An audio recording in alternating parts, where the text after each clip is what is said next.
નમસ્તે વિદ્યાર્થી મિત્રો, લાસ્ટ ટાઈમ આપણે કંપવિસ્તાર, આવૃત્તિ અને આવર્તકાળ વિશે સમજી ગયા. ઉપરાંત સ્વાધ્યાયનો પ્રશ્ન નંબર 5 અને 6 જેમાં આવૃત્તિ અને આવર્તકાળ શોધવાના જે દાખલા હતા તે પણ આપણે સમજ્યા કે આવૃત્તિ અને આવર્તકાળ કેવી રીતે શોધવામાં આવે છે તે આપણે તે પ્રશ્નો દ્વારા સમજી ગયા.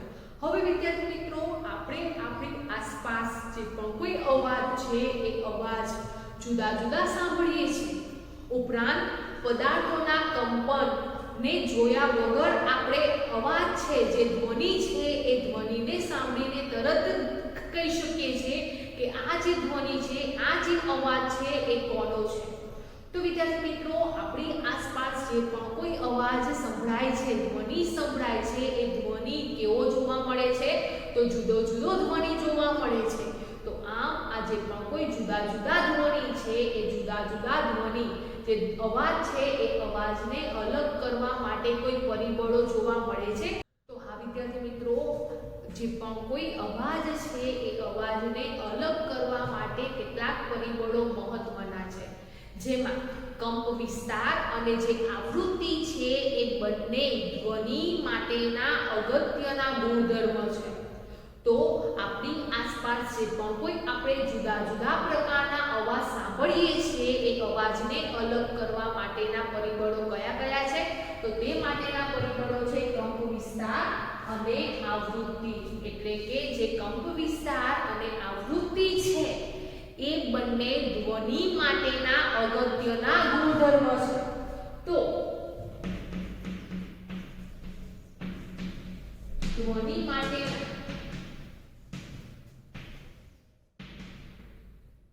અગત્યના ગુણધર્મો કયા કયા છે? તો ધ્વનિ માટેના અગત્યના ગુણધર્મો બે છે. અને કયા કયા છે?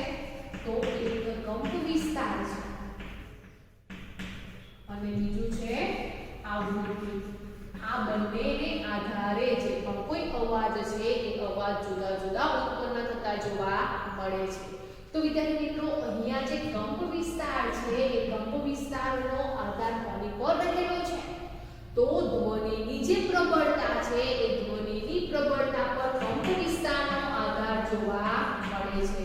તો ધ્વનિની પ્રબળતા પર કંપ વિસ્તારનો આધાર જોવા મળે છે. અને જે આવૃત્તિ છે એ આવૃત્તિ ધ્વનિની પીચ પર આધાર રાખે છે.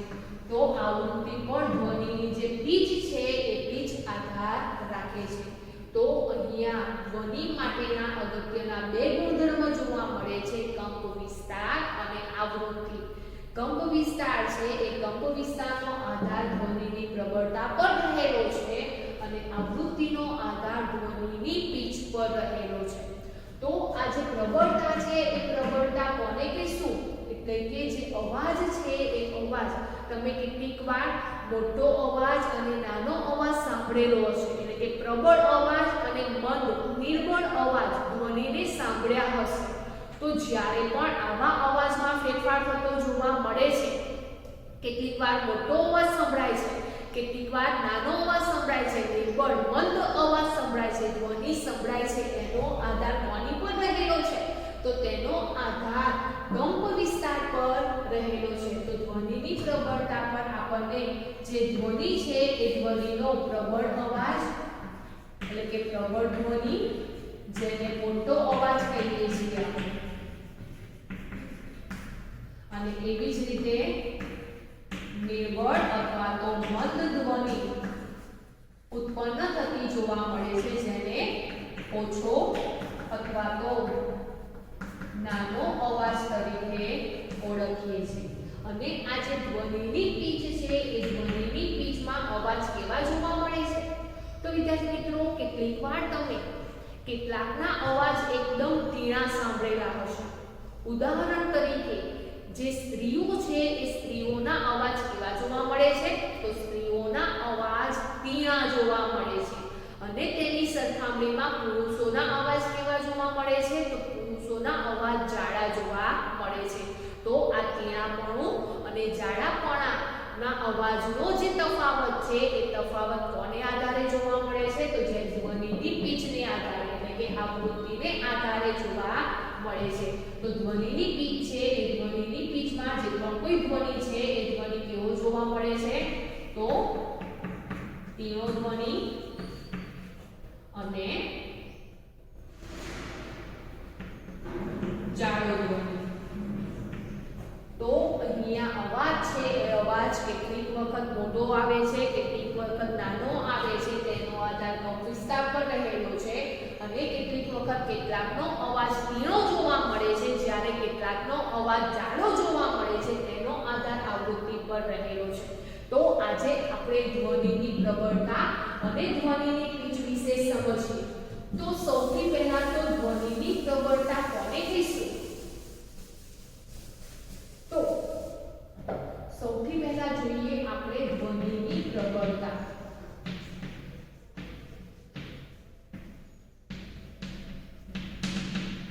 તો વિદ્યાર્થી મિત્રો, ધ્વનિની પ્રબળતા કોને કહેવામાં આવે છે? તો જ્યારે પણ પ્રબળ ધ્વનિ અને મંદ ધ્વનિ વચ્ચેનો જે તફાવત છે એ તફાવત શ્રોતાના કાન સુધી સંભળાય છે, એ તફાવત જેને લીધે ઉત્પન્ન થાય છે, જેને શું કહેવામાં આવે છે? ધ્વનિની પ્રબળતા તરીકે ઓળખવામાં આવે છે. તો ધ્વનિની પ્રબળતા કોને કહેવામાં આવે છે? તો પ્રબળ ધ્વનિ અને મૃદુ ધ્વનિ. મૃદુ ધ્વનિ કોને કહેવામાં આવે છે?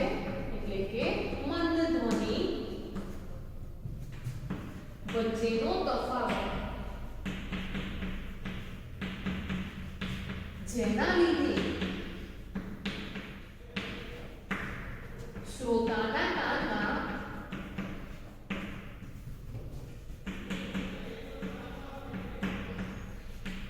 ઉદ્ભવતી સંવેદના વડે નક્કી થાય છે.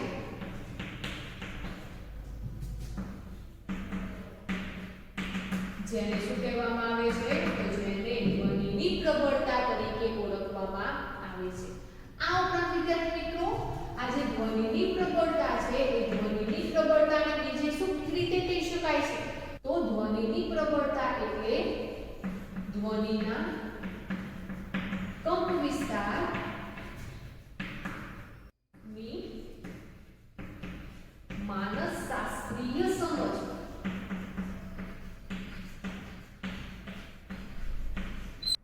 જે શરીર વિજ્ઞાન સંબંધિત છે.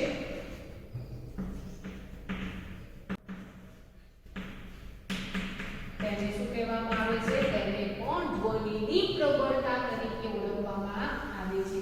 તો ધ્વનિની પ્રબળતા કોને કહેવામાં આવે છે? તો જ્યારે પણ જે પણ કોઈ શ્રોતા છે એ શ્રોતાના કાનમાં જે સંવેદના ઉત્પન્ન થાય છે, અને એ સંવેદના કોના લીધે ઉત્પન્ન થાય છે? એટલે કે જે ધ્વનિ છે એ ધ્વનિ પ્રબળ ધ્વનિ અને મૃદુ ધ્વનિ બંને વચ્ચેનો જે તફાવત છે એ તફાવત જેના લીધે શ્રોતાના કાનમાં ઉત્પન્ન થતો જોવા મળે છે, ઉદ્ભવતી સંવેદના વડે નક્કી થાય છે, જેને ધ્વનિની પ્રબળતા તરીકે ઓળખવામાં આવે છે. આ જે ધ્વનિની પ્રબળતા છે એને કંપ વિસ્તારની માનસશાસ્ત્રીય સમજ કહેવામાં આવે છે, જે શરીર વિજ્ઞાન સંબંધિત જોવા મળે છે, જેને પણ ધ્વનિની પ્રબળતા કહેવામાં આવે છે. હવે આ જે ધ્વનિની પ્રબળતા છે એ ધ્વનિની પ્રબળતાનો આધાર કોની પર રહેલો છે? તો ધ્વનિની પ્રબળતાનો આધાર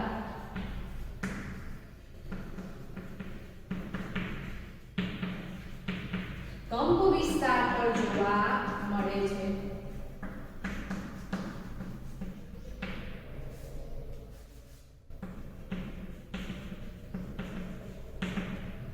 જો કંપ વિસ્તાર છે એ કંપ વિસ્તારનો વર્ગ કરવામાં આવે ત્યારે ધ્વનિની પ્રબળતા જોવા મળે છે. એટલે કે ધ્વનિની જે પ્રબળતા છે એ જે કંપ વિસ્તાર છે એ કંપ વિસ્તારના વર્ગના સમપ્રમાણમાં જોવા મળે છે. તો ધ્વનિની પ્રબળતા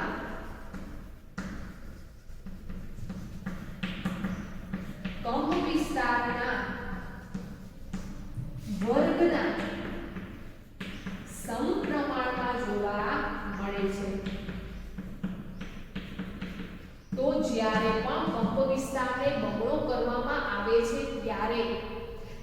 ધ્વનિની પ્રબળતા કેટલા ગણી થતી જોવા મળે છે? તો વિદ્યાર્થી મિત્રો અહીંયા ધ્વનિની પ્રબળતા જે કંપ વિસ્તાર છે એના વર્ગના સમપ્રમાણમાં જોવા મળે છે.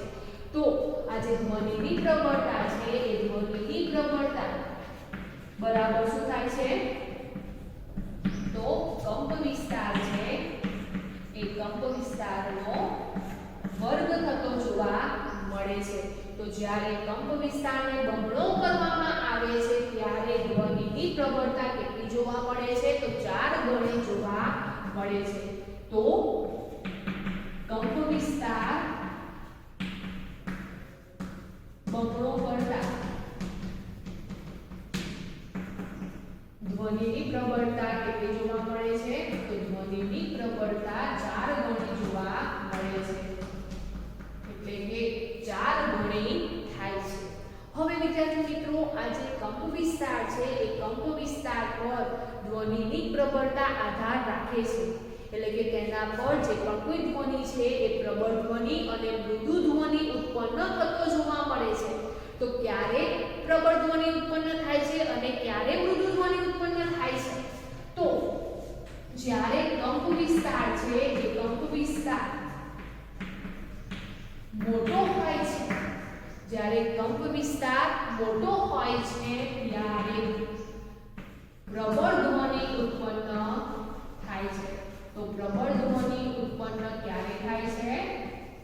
એટલે કે મોટો અવાજ ક્યારે ઉત્પન્ન થાય છે? તો જ્યારે કંપનોનો જે કંપ વિસ્તાર છે એ કંપ વિસ્તાર કેવો હોવો જોઈએ? એવો હોય છે. તો ત્યારે કંપ વિસ્તાર મોટો હોય છે. તો આપણે આકૃતિ દ્વારા સમજીએ તો આકૃતિ અહીંયા આ સમતોલન સ્થાન છે એ સમતોલન સ્થાનથી જે પણ કોઈ કંપનો છે એ કંપનો કોઈ એક તરફના અને કોઈ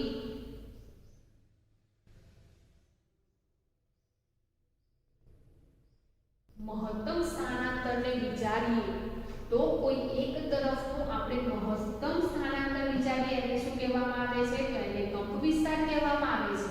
તો અહીંયા કંપ વિસ્તાર કેવો જોવા મળે છે? તો અહીંયા કંપ વિસ્તાર મોટો જોવા મળે છે. હવે કંપ વિસ્તાર મોટો છે તો કેવો ધ્વનિ ઉત્પન્ન થશે? તો પ્રબળ ધ્વનિ ઉત્પન્ન થતો જોવા મળે છે. એવી જ રીતે વિદ્યાર્થી મિત્રો જ્યારે કંપ વિસ્તાર ઓછો હોય છે ત્યારે કેવો ધ્વનિ ઉત્પન્ન થાય છે? તો ત્યારે મૃદુ ધ્વનિ, નિર્બળ ધ્વનિ અથવા તો મંદ ધ્વનિ ઉત્પન્ન થતો જોવા મળે છે. એટલે કે જ્યારે નાનો અવાજ ઉત્પન્ન થાય છે તે દરમિયાન જે કંપ વિસ્તાર છે એ કંપ વિસ્તાર કેવો જોવા મળે છે? તો કંપ વિસ્તાર નાનો ઓછો જોવા મળે છે. તો એ પણ આપણે આકૃતિ દ્વારા સમજીએ તો અહીંયા એક પદાર્થની સમતોલન સ્થાન દર્શાવેલું છે. એ સમતોલન સ્થાનથી જે પણ કોઈ પદાર્થ છે એ પદાર્થમાં કંપનો જોવા મળે છે. તો આ જે સમતોલન સ્થાન છે એ સમતોલન સ્થાનથી જે પદાર્થ છે એ પદાર્થમાં આ પ્રમાણેના કંપનો થતા જોવા મળે છે.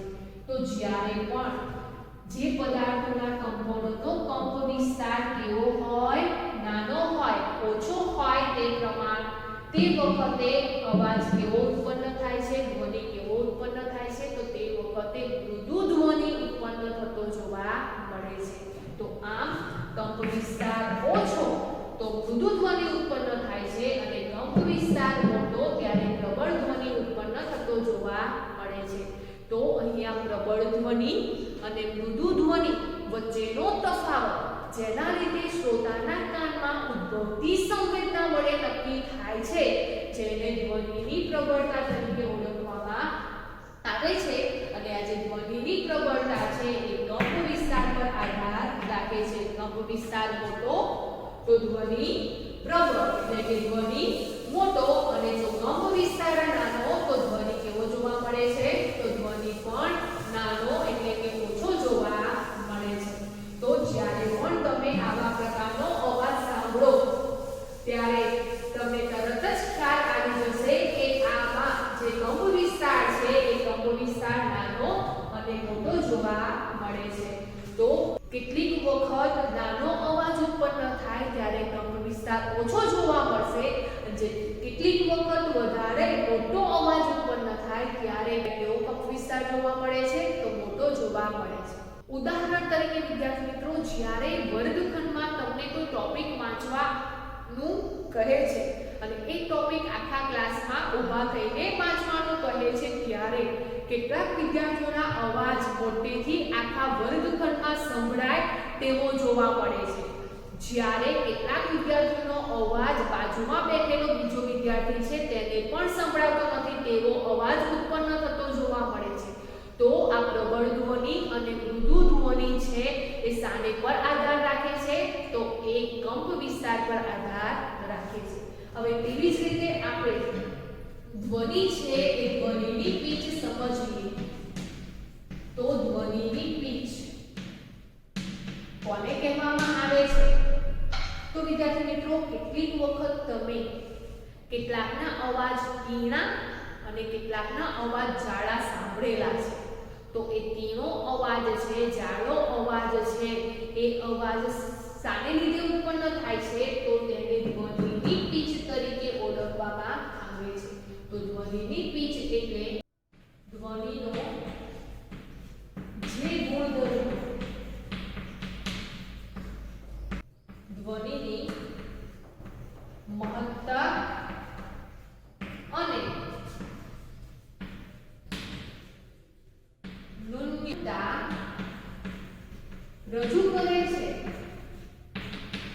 તેને શું કહેવામાં આવે છે? તો તેને ધ્વનિની પિચ કહેવામાં આવે છે. તો ધ્વનિની મહત્તા એટલે કે તીણાપણું અને ધ્વનિની ન્યૂનતા એટલે જાડાપણું જે ગુણધર્મને લીધે રજૂ થાય છે જેને શું કહેવામાં આવે છે? તો જેને ધ્વનિની પિચ તરીકે ઓળખવામાં આવે છે. તો આ જે ધ્વનિની પિચ છે એ ધ્વનિની પિચનો આધાર કોની પર રહેલો છે? તો જાડાપણું અને તીણાપણુંનો જે પણ કોઈ આધાર છે એ આધાર આવૃત્તિ પર રહેલો છે.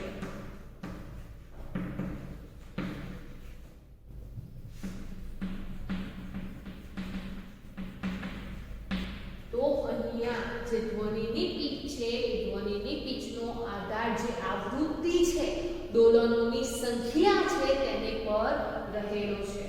તો જ્યારે પણ દોલનોની સંખ્યા વધારે જોવા મળે છે ત્યારે કેવો અવાજ ઉત્પન્ન થાય છે? તો તે દરમિયાન તેનો અવાજ ઉત્પન્ન થતો જોવા મળે છે. તો જ્યારે આવૃત્તિ વધારે ત્યારે તેનો અવાજ ઉત્પન્ન થાય છે. એટલે કે ધ્વનિની મહત્તા જોવા મળે છે. અને જ્યારે આવૃત્તિ ઓછી હોય છે ત્યારે અવાજ કેવો જોવા મળે છે? જાડો અવાજ જોવા મળે છે. એટલે કે ધ્વનિની ન્યૂનતા જોવા મળે છે. તો વિદ્યાર્થી મિત્રો, જ્યારે આવૃત્તિ દોલનોની સંખ્યા વધારે હોય છે તેવી વ્યક્તિઓમાં અવાજ કેવો જોવા મળે છે? તીણો જોવા મળે છે. અને જ્યારે જાડો અવાજ જોવા મળે છે ત્યારે આવૃત્તિ દોલનોની સંખ્યા કેવી જોવા મળે છે? ઓછી જોવા મળે છે. તો આ જે આવૃત્તિ છે એ આવૃત્તિની સંખ્યા વધારે અને ઓછી શાની પર આધાર રાખે છે? તો વિદ્યાર્થી મિત્રો, આપણે અગાઉ સ્વરતંતુ વિશે સમજી ગયા છે કે જે સ્વરતંતુઓ છે એ સ્વરતંતુની આસપાસ સ્નાયુઓ આવેલા છે અને એ જે સ્નાયુઓ છે એ સ્નાયુઓ દ્વારા જે સ્વરતંતુ છે એ સ્વરતંતુ કડક અથવા ઢીલા ગોઠવાયેલા રહે છે. એટલે કે સ્વરતંતુની આસપાસ રહેલા જે સ્નાયુઓ છે એ સ્વરતંતુને કેટલીક વખત કડક રાખે છે જ્યારે કેટલીક વખત ઢીલા રાખવાનું કાર્ય કરે છે. તો જ્યારે સ્વરતંતુ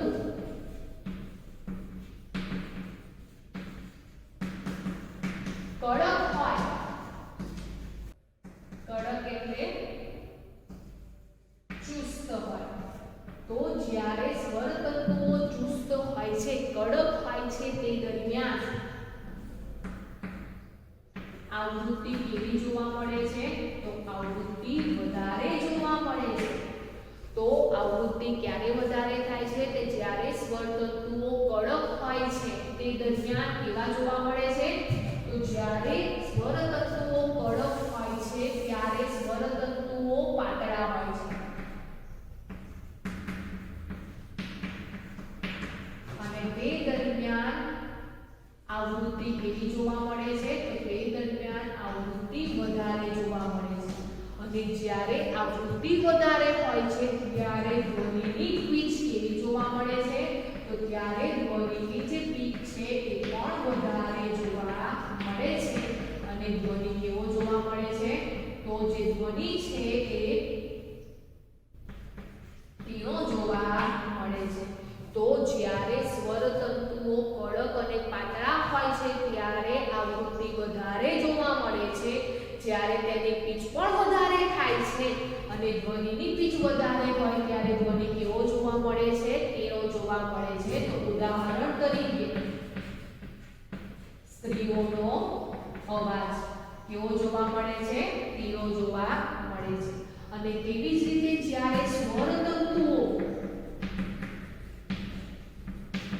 ઢીલા હોય ત્યારે કેવા જોવા મળે છે જાડા જોવા મળે છે હવે જ્યારે સ્વર તંતુઓ ઢીલા અને જાડા હોય છે તે દરમિયાન આવૃત્તિ કેવી હોય છે તો તે દરમિયાન જે આવૃત્તિ છે એ ઓછી જોવા મળે છે અને જ્યારે આવૃત્તિ ઓછી હોય ત્યારે ધ્વનિની પિચ પણ કેવી જોવા મળે છે તો જ્યારે ધ્વનિની પિચ પણ ઓછી હોય છે તો આવૃત્તિ ઓછી તો ધ્વનિની પિચ ઓછી અને ધ્વનિની પિચ ઓછી તો કેવા પ્રકારનો ધ્વનિ જોવા મળે છે તો ધ્વનિ જાડો જોવા મળે છે તો ઉદાહરણ તરીકે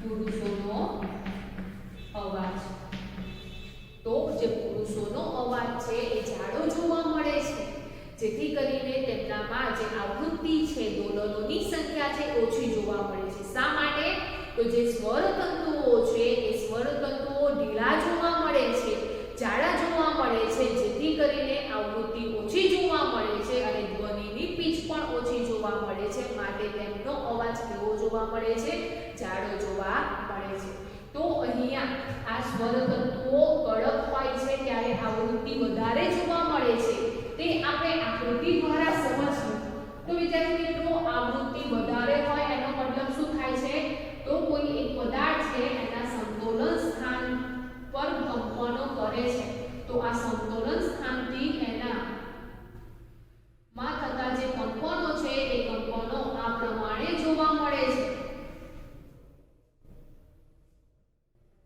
તો અહીંયા આપણે કંપનોની સંખ્યા લઈએ તો કંપનોની સંખ્યા 1 2 અને 3 જોવા મળે છે એટલે કે 3 દોલનો જોવા મળે છે તો અહીંયા જે આવૃત્તિ છે એ આવૃત્તિ કેવી જોવા મળે છે તો આવૃત્તિ વધારે જોવા મળે છે જ્યારે આનો આપણે આકૃતિ દ્વારા સમજીએ તો અહીંયા આ જે સ્વર તંતુઓ છે એ જ્યારે ઢીલા હોય છે ત્યારે આવૃત્તિ ઓછી જોવા મળે છે ઓછી હોય ત્યારે આવૃત્તિ ની જે આકૃતિ છે એટલે કે ધ્વનિની પિચની જે આકૃતિ છે એ આ પ્રમાણેની જોવા મળે છે તો અહીંયા દોલન કેટલા જોવા મળે છે તો અહીંયા દોલન એક જ જોવા મળે છે એટલે કે અહીંયા તમે દોલનોની સંખ્યા ગમે તે દર્શાવી શકો છો પરંતુ અહીંયા દોલનો એટલે કે આવૃત્તિ વધારે દર્શાવવામાં આવે છે જ્યારે અહીંયા દોલનોની સંખ્યા એટલે કે આવૃત્તિ ઓછી દર્શાવવામાં આવે છે અહીંયા આ જે મહત્તમ સ્થાનાંતર છે કંપ વિસ્તાર છે એના પર કોઈ આધાર રહેલો હોતો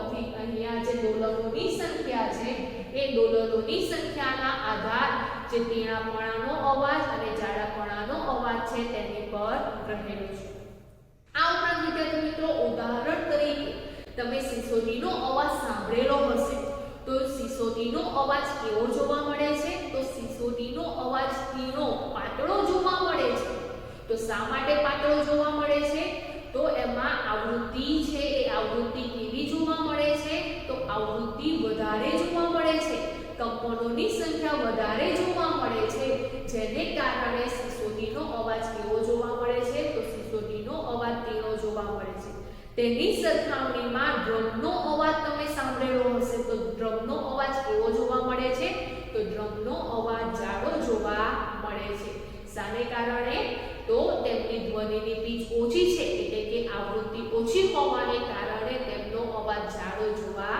મળે છે આ ઉપરાંત વિદ્યાર્થી મિત્રો તમે પક્ષીઓનો અવાજ અને સિંહની ગર્જનાનો અવાજ પણ સાંભળેલો હશે તો બંનેમાં પણ તફાવત જોવા મળે છે પક્ષીઓનો અવાજ ધીમો જોવા મળે છે જ્યારે સિંહની ગર્જનાનો અવાજ જાડો જોવા મળે છે તો આમ ટૂંકમાં જ્યારે પણ પાતળો અવાજ ધીમો અવાજ જોવા મળે છે ત્યારે કંપનો દોલનોની સંખ્યા કેવી જોવા મળે છે વધારે જોવા મળે છે એટલે કે આવૃત્તિ વધારે હોય છે અને આવૃત્તિ વધારે હોય તો ધ્વનિની પીચ વધારે જોવા મળે છે અને જ્યારે જાડો અવાજ જોવા મળે છે ત્યારે આવૃત્તિ ઓછી હોય છે એટલે કે દોલનોની સંખ્યા કેવી જોવા મળે છે ઓછી જોવા મળે છે જેને કારણે ધ્વનિની પીચ પણ કેવી જોવા મળે છે ઓછી જોવા મળે છે તો આમ ધ્વનિની પ્રબળતા કંપ વિસ્તાર પર આધાર રાખે છે અને ધ્વનિનો પીચ છે એ ધ્વનિની પીચ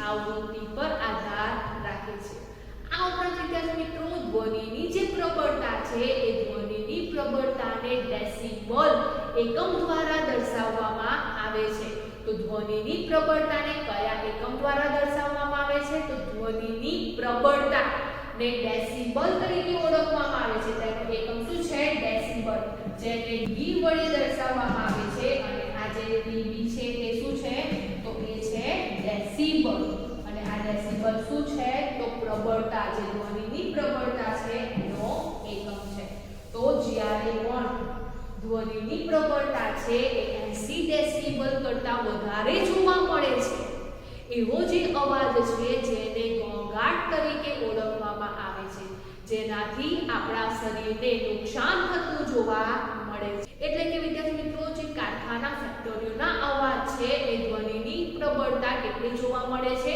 તો 80 ડેસિબલ જેટલી જોવા મળે છે તો જેના અવાજમાં ધ્વનિની પ્રબળતા 80 ડેસિબલ કરતાં વધારે જોવા મળે છે એવા અવાજથી શરીરને એટલે કે શરીરનું જે સ્વાસ્થ્ય છે એ સ્વાસ્થ્ય પર કંઈક ને કંઈક અસર થતી જોવા મળે છે જેને ઘોંઘાટ તરીકે ઓળખવામાં આવે છે તો આમ ધ્વનિની પ્રબળતા અને ધ્વનિની પીચ કોને કહેવામાં આવે છે તેના વિશે આજે આપણે સમજ્યા